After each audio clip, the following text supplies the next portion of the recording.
চিরন্তন সত্য কথা যে মৃত্যু থেকে বাঁচার কোনো উপায় কারণ নাই। আছে নাকি? কথা বলেন কি মালাকুল মউতের কাছে গোসল টাকা দিয়া যে আমার কাছে আসতে না এক বছর কত টাকা লাগবে দিয়ে চলে যাবে? কথা বলেন এমন কোনো সিস্টেম আছে নাকি? হ্যাঁ, যদি এই ধরনের কোনো সিস্টেম থাকতো তাহলে ফেরাউনের মতো লোকেরা, হারুনের মতো, কামানের মতো, ওই সমস্ত নমরুদের মতো বাদশারা পৃথিবীতে করতেছিল। থাকতো কিনা? কথা বলেন তাদের কি সম্পদের অভাব ছিল? হ্যাঁ, পৃথিবীতে কত বাদশারা জুড়ে গেছে না? কেউ থাকতে পারছে, কেউ থাকতে পারবে? এই কথাটা আমাদের চোখের সামনে, কিন্তু আমরা একটু চিন্তা করি না। যে মৃত্যু এমন এক জিনিস, এমন খাটের মধ্যে, এই যে মসজিদের কোরআন মধ্যে খাট আছে না, এটা আমাদের নজরে পড়ে না?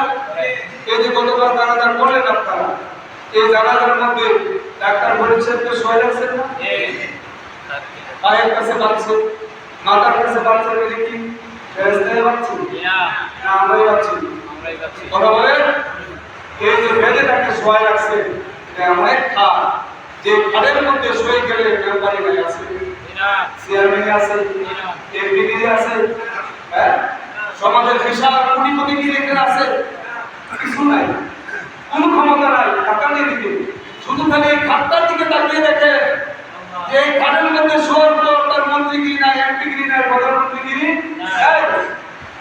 সাধারণ একজন রিক্সাওয়ালাকে, একজন দিনমজুরকে খাটের মধ্যে যেভাবে শোয়া রাখবে, যেভাবে শুয়ে থাকে, আর কিছু করার ক্ষমতা নাই।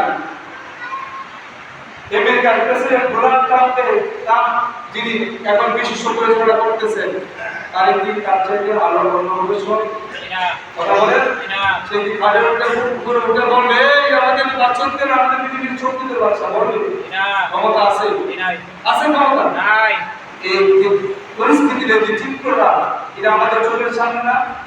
কথা বলেন আমরা যদি এখান থেকে শিক্ষা গ্রহণ করি যে আমাদের চোখের সামনে এত বড় শক্তিধর ব্যক্তিরা এই ঘাটের মধ্যে শুয়েছে, এই কবরের মধ্যে কি আমাদের দেশের যারা মন্ত্রী কোথায় দাপন করে?